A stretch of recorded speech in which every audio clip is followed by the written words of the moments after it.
बार जोरदार बजा दो ताली।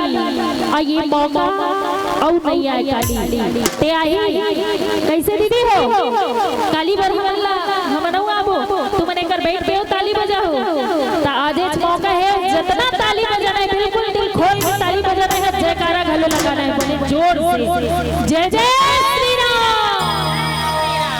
चार दिन के चार दिन के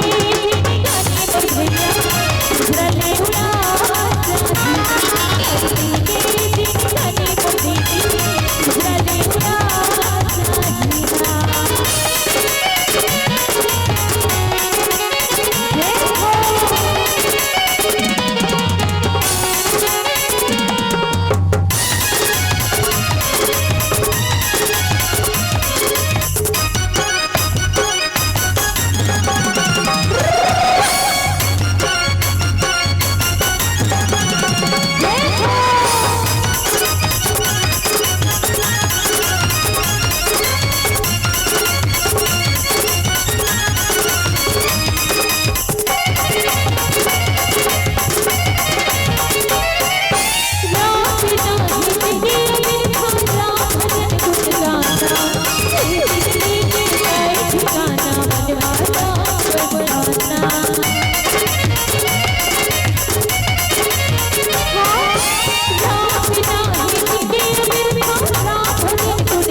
कैसे भैया हो थकासी लागे का ताली बजा बजा के थकासी लागे का।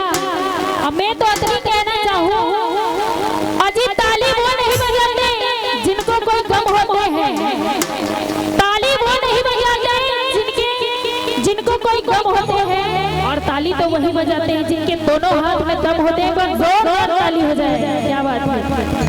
और भैया मन बिल्कुल इसलिए खामोश बैठे रही तो अच्छा नहीं लागे तो कम ताली वाली बजाओ ताकि आजू बाजू मच्छर वच्छर हो है ना। बोली श्याम रामचंद्र की। चार दिन की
जय जय श्री राम।